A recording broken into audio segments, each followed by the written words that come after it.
Hello guys, कैसे हैं आप लोग। तो आप सभी का हमारे यूट्यूब चैनल बीके स्टडी में स्वागत है। सो गाइस, आज के वीडियो में मैं आप लोग के लिए फिजिक्स के कुछ इंपॉर्टेंट क्वेश्चंस लेकर आया हूं जो कि आपके एग्ज़ाम के लिए बहुत इंपॉर्टेंट होने वाला है। तो गाइस, वीडियो को बिना स्किप किए पूरा देखिएगा क्योंकि ये वीडियो आप लोग के लिए बहुत हेल्पफुल होने वाला है। तो चलिए गाइस, वीडियो को शुरू करते हैं।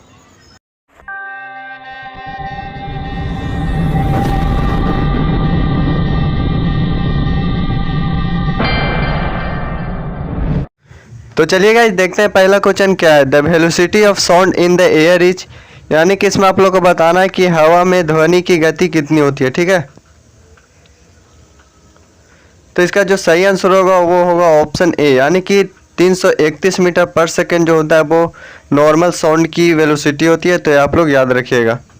तो चलिए गाइस, बढ़ते हैं अगले क्वेश्चन की ओर। Question number 2, the normal temperature of the human body is, यानी कि इसमें आप लोग को बताना है कि मानव शरीर का सामान्य तापमान कितना होता है। ठीक है, ये आप लोग को केल्विन में बताना है।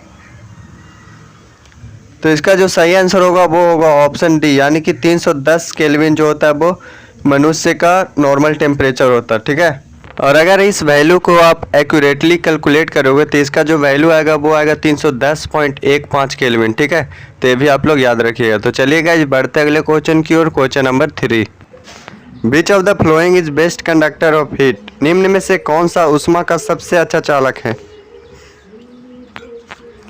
तो इसका जो सही आंसर होगा वो होगा ऑप्शन ए, यानी कि मरकरी जो है वो ऊष्मा का सबसे अच्छा चालक है। तो ये आप लोग याद रखिएगा, और मरकरी को हम लोग हिंदी में पारा कहते हैं। तो ये भी आप लोग याद रखिएगा। तो चलिए गाइस, बढ़ते हैं अगले क्वेश्चन की ओर। क्वेश्चन नंबर 4, तो इस क्वेश्चन में पूछा गया है कि जो लाइट होता है वो कौन सा वेव होता है, आप लोग को बताना। तो इसका जो सही आंसर होगा वो होगा ऑप्शन ए, यानी कि ट्रांसवर्स वेव होता है लाइट। तो ये आप लोग याद रखिएगा। और अगर आपसे पूछता है कि साउंड कौन सा वेव होता है, तो साउंड जो होता है वो लॉन्गिट्यूडनल वेव होता है। तो ये भी आप लोग याद रखिएगा। तो चलिए गाइस, बढ़ते हैं अगले क्वेश्चन की ओर। Question number 5, an object bets the maximum in, यानी कि इसमें आपसे पूछा गया कि किसी भी वस्तु का सबसे ज़्यादा भार कहाँ पे होता है। तो इसका जो सही आंसर होगा वो होगा ऑप्शन डी, वैक्यूम, यानी कि निर्वात में वस्तु का सबसे ज़्यादा भार होता है। तो ये आप लोग याद रखिएगा। तो चलिए गाइस, बढ़ते हैं अगले क्वेश्चन की ओर। Question number 6, the shortest unit of length is, यानी कि इसमें आपसे पूछा गया कि लंबाई की सबसे छोटी इकाई कौन सी है। तो इसका जो सही आंसर होगा वो होगा ऑप्शन डी, यानी कि फर्मीमीटर जो है वो लंबाई की सबसे छोटी इकाई है। तो ये आप लोग याद रखिएगा। तो चलिए गाइस, बढ़ते अगले क्वेश्चन की ओर। Question number 7, the coil in a heater is made, यानी कि इसमें आपसे पूछा गया है कि एक हीटर में जो तार लगा होता है वो किस चीज़ का बना होता है। तो इसका जो सही आंसर होगा वो होगा ऑप्शन ए, यानी कि नाइक्रोम। हीटर में जो तार लगा होता है वो नाइक्रोम का बना होता है। तो ये आप लोग याद रखिएगा। तो चलिए गाइस, बढ़ते अगले क्वेश्चन की ओर। Question number 8, who was the inventor of positron, यानी कि इसमें आप लोग को बताना है कि पॉजिट्रॉन का आविष्कारक कौन है। तो इसका जो सही आंसर होगा वो होगा ऑप्शन डी, यानी कि एंडरसन जो है वो पॉजिट्रॉन का आविष्कार किए थे। तो ये आप लोग याद रखिएगा। तो चलिए गाइस, बढ़ते अगले क्वेश्चन की ओर। Question number 9, curie is the unit of, curie किसकी इकाई है, ये आप लोग को बताना है।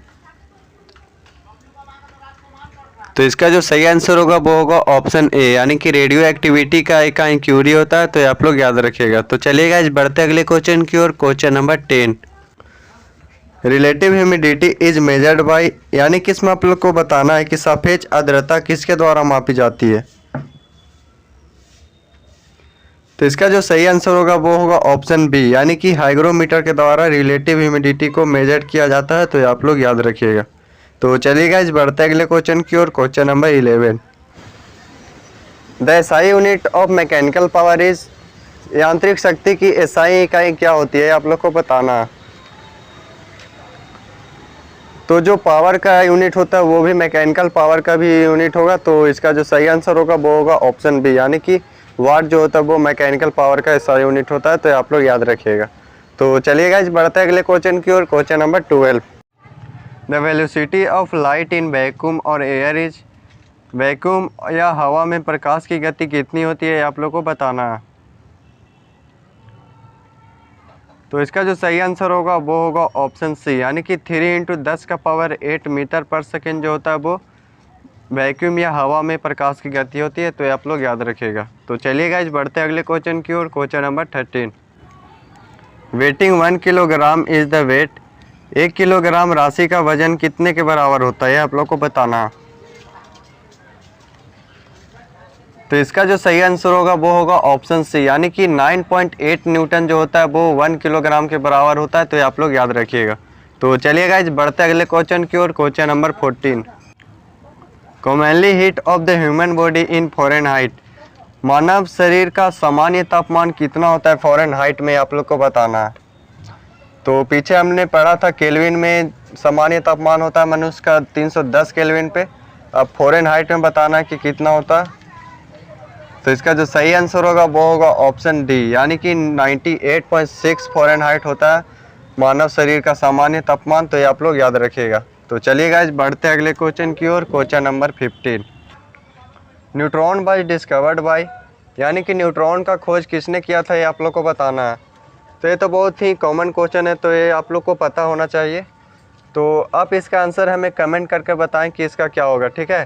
तो हम बढ़ते हैं अगले क्वेश्चन की ओर। Question number 16, the measure of inductance, यानी कि आप लोग को बताना है कि इंडक्टेंस को क्या चीज़ से मापा जाता है, आप लोग को बताना है। तो इसका जो सही आंसर होगा वो होगा ऑप्शन सी, यानी कि हेनरी के द्वारा इंडक्टेंस को मापा जाता है। तो ये आप लोग याद रखिएगा। तो चलिए गाइस बढ़ते अगले क्वेश्चन की ओर। Question number 17, which element is found in the higher amount in the universe. ब्रह्मांड में सबसे अधिक मात्रा में कौन सा तत्व पाया जाता है, आप लोग को बताना। तो ये सारी चीज़ें अलग अलग है, इसलिए इसका आंसर सोच के देना है, क्योंकि इसमें एटमॉस्फेयर नहीं लिखा है। तो एटमॉस्फेयर के हिसाब से नहीं देना। इसमें यूनिवर्स का अलग हो जाता है, एटमॉस्फेयर का अलग हो जाता है, अर्थ सरफेस का अलग हो जाता है, अर्थ के क्रस्ट का अलग हो जाता है और अर्थ के कोर का अलग हो जाता है। ये हाइड्रोजन तब होता है जब आपसे सूर्य पूछा जाता है कि सूर्य में सबसे अधिक मात्रा में पाया जाने वाला तत्व या एलिमेंट कौन सा होता है, तो हाइड्रोजन लिखते। पर यूनिवर्स में पूछा गया है, तो इसका जो सही आंसर होगा वो होगा ऑप्शन डी, यानी कि ऑक्सीजन आपको याद रखना। तो चलिए गाइस बढ़ते अगले क्वेश्चन की ओर। Question number 18, who gave the principle of relativity, यानी कि सापेक्षता का सिद्धांत किसने दिया था, ये आप लोग को बताना। तो इसका जो सही आंसर होगा वो होगा ऑप्शन सी, यानी कि आइंस्टाइन के द्वारा सापेक्षता का सिद्धांत दिया गया था। तो ये आप लोग याद रखिएगा।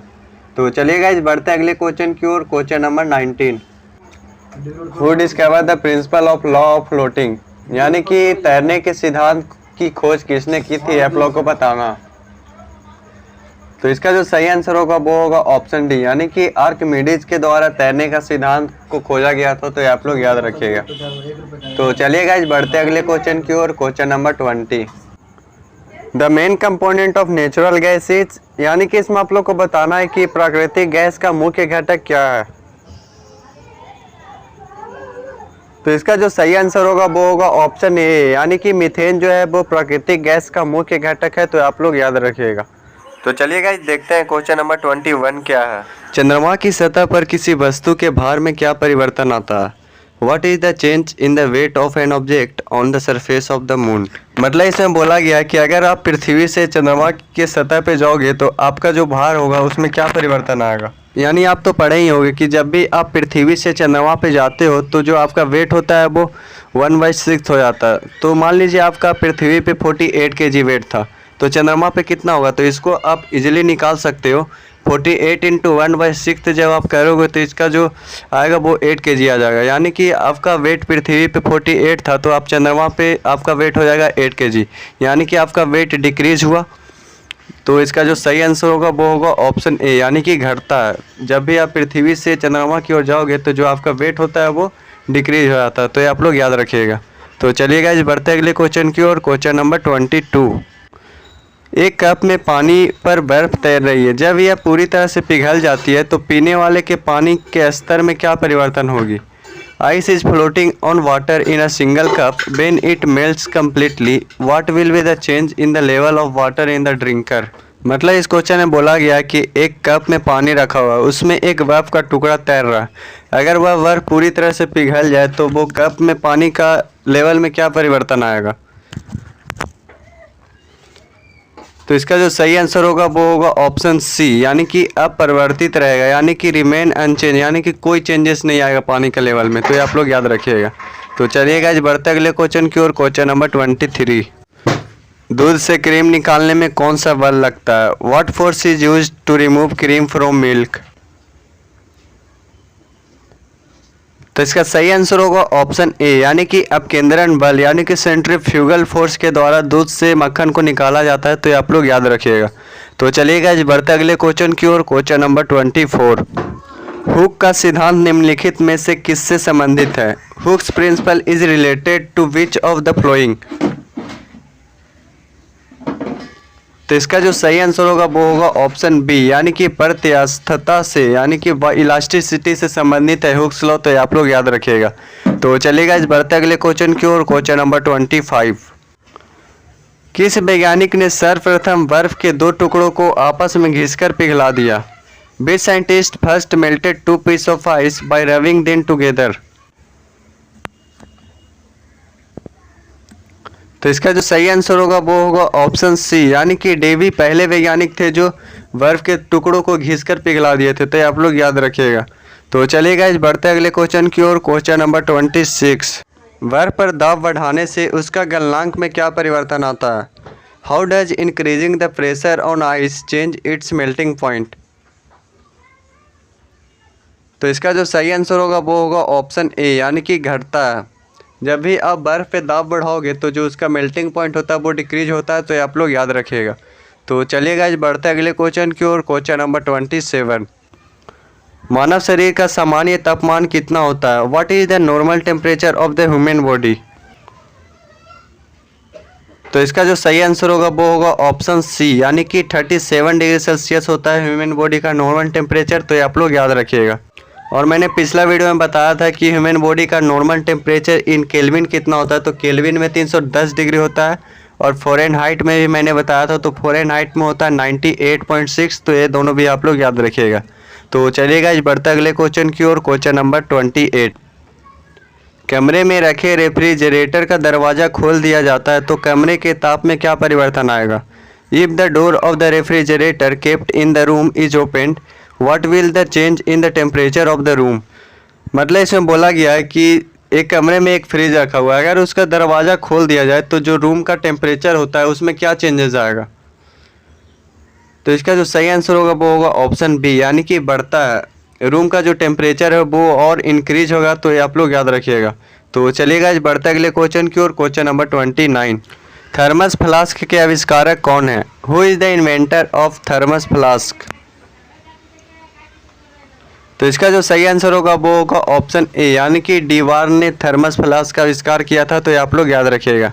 तो चलिएगा इस बढ़ते अगले क्वेश्चन की ओर। क्वेश्चन नंबर 30, ठोस कपूर से कपूर वाष्प बनने की प्रक्रिया को क्या कहते हैं? What is the process of formation of solid conform on solid vapour called?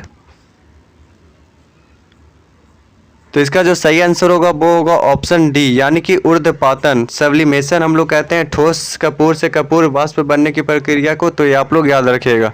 तो चलिएगा इस बढ़ते अगले क्वेश्चन की ओर। क्वेश्चन नंबर 31, सूर्य की सतह पर कितना ताप होता है? How much heat in there on the surface of the sun? तो इसका जो सही आंसर होगा वो होगा ऑप्शन सी, यानी कि 6000 केल्विन होता है सूर्य की सतह पे ताप। तो ये आप लोग याद रखिएगा। तो चलिएगा इस बढ़ते अगले क्वेश्चन की ओर। क्वेश्चन नंबर 32, सौर ऊर्जा को सीधे विद्युत ऊर्जा में बदला जाता है। Solar energy directly converted into electrical energy. यानी कि इसमें पूछा गया कि सौर ऊर्जा को सीधे विद्युत ऊर्जा में कौन सा यंत्र द्वारा बदला जाता है? तो इसका जो सही आंसर होगा वो होगा ऑप्शन ए, यानी कि सोलर सेल के द्वारा सौर ऊर्जा को सीधे विद्युत ऊर्जा में कन्वर्ट किया जाता है। तो आप लोग याद रखिएगा। तो चलिएगा इस बढ़ते अगले क्वेश्चन की ओर। क्वेश्चन नंबर 33, ध्वनि तरंगे क्या चीज़ में नहीं चल सकती? Sound wave can not travel in what? तो इसका जो सही आंसर होगा वो होगा ऑप्शन डी, निर्वात में, यानी कि वैक्यूम में ध्वनि नहीं चल सकती। तो आप लोग याद रखिएगा। तो चलिएगा इस बढ़ते अगले क्वेश्चन की ओर। क्वेश्चन नंबर 34, साधारण बातचीत के लिए ध्वनि की तीव्रता होती है। What is the intensity of sound for ordinary conversation? तो इसका जो सही आंसर होगा वो होगा ऑप्शन बी, यानी कि 30 से 40 डेसिबल होता है साधारण बातचीत के लिए ध्वनि की तीव्रता। तो ये आप लोग याद रखिएगा। तो चलिए गाइस बढ़ते हैं अगले क्वेश्चन की ओर। क्वेश्चन नंबर 35, ध्वनि की चाल अधिकतम होती है। What is the maximum speed of sound, यानी कि इसमें आप लोग को बताना है कि साउंड का सबसे ज़्यादा स्पीड किस चीज़ में होता है। तो इसका जो सही आंसर होगा वो होगा ऑप्शन सी, यानी कि लोहे में साउंड का सबसे ज़्यादा स्पीड होता है। तो ये आप लोग याद रखिएगा। तो चलिए गाइस देखते हैं क्वेश्चन नंबर 36 क्या है। ऊष्मा का सबसे अच्छा चालक है। What is the best conductor of heat, मतलब आप लोग को बताना है इसमें कि हीट का सबसे अच्छा कंडक्टर कौन सा है। तो इसका जो सही आंसर होगा वो होगा ऑप्शन डी, यानी कि सिल्वर जो है वो हीट का सबसे अच्छा कंडक्टर है। तो आप लोग याद रखिएगा। तो चलिए गाइस बढ़ते हैं अगले क्वेश्चन की ओर। क्वेश्चन नंबर 37, बोलोमीटर एक यंत्र है जो मापता है।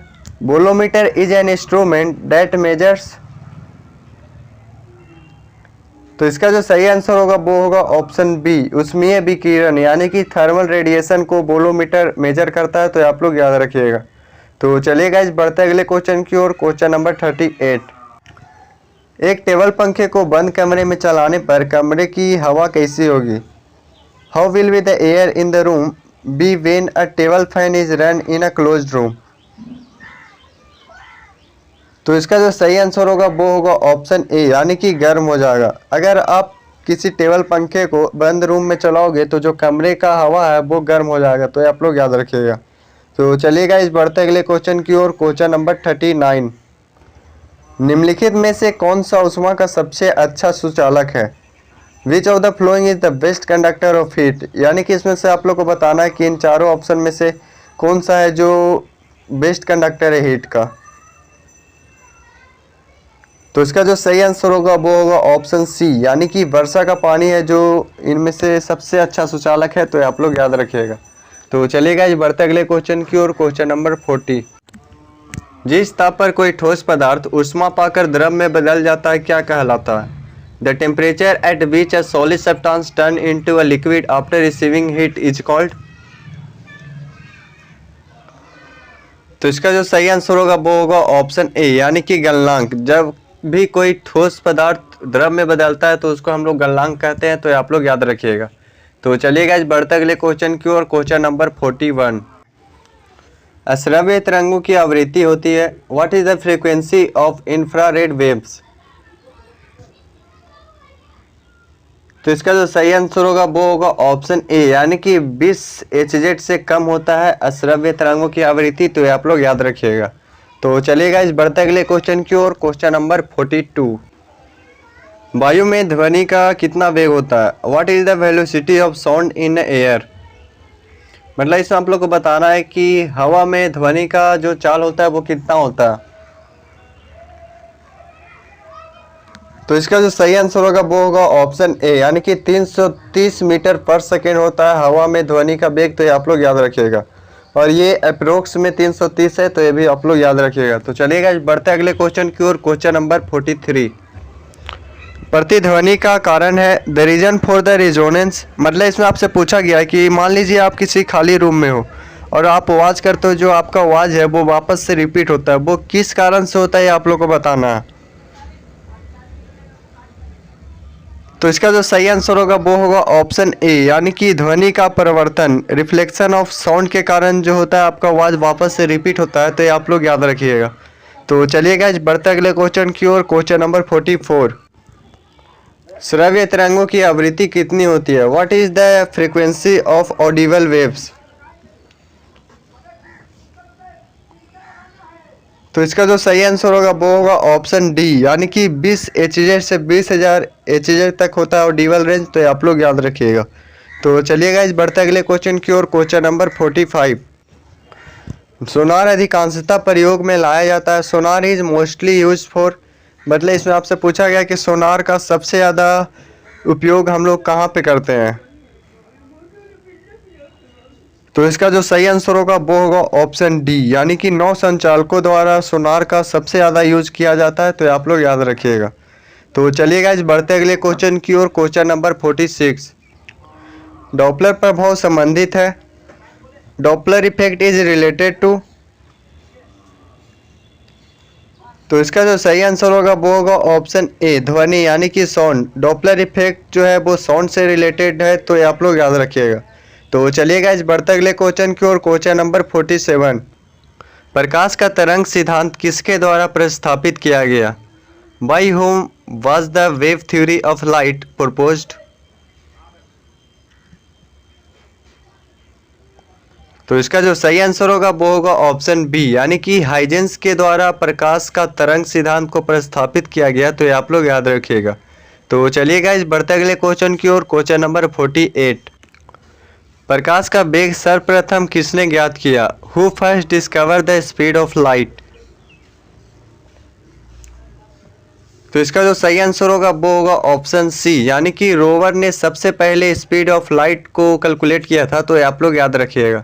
और स्पीड ऑफ लाइट कितना होता है? तो स्पीड ऑफ लाइट होता है 3 × 10⁸ मीटर पर सेकेंड। तो ये भी आप लोग याद रखिएगा। तो चलिएगा इस बढ़ते अगले क्वेश्चन की ओर। क्वेश्चन नंबर 49, प्रकाश का वेग अधिकतम होता है, the speed of light is maximum. तो इसका जो सही आंसर होगा वो होगा ऑप्शन बी, निर्वात में, यानी कि वैक्यूम में लाइट का स्पीड सबसे ज़्यादा होता है। तो ये आप लोग याद रखिएगा। तो चलिएगा इस बढ़ते अगले क्वेश्चन की ओर। क्वेश्चन नंबर 50, इंद्रधनुष किसके कारण होता है? What causes rainbows? तो इसका जो सही आंसर होगा वो होगा ऑप्शन डी, परावर्तन एवं अपवर्तन, यानी कि रिफ्लेक्शन एंड रिफ्रैक्शन के कारण इंद्रधनुष बनता है। तो आप लोग याद रखिएगा। तो आज के वीडियो में इतना ही। अगर आपको वीडियो पसंद आया तो वीडियो को लाइक करें, चैनल को सब्सक्राइब करें, और अगर आपको कोई भी क्वेश्चन में कुछ भी डाउट हो तो आप कमेंट करना ना भूलें। तो मिलते हैं आपसे अगले वीडियो में, तब तक के लिए बाय।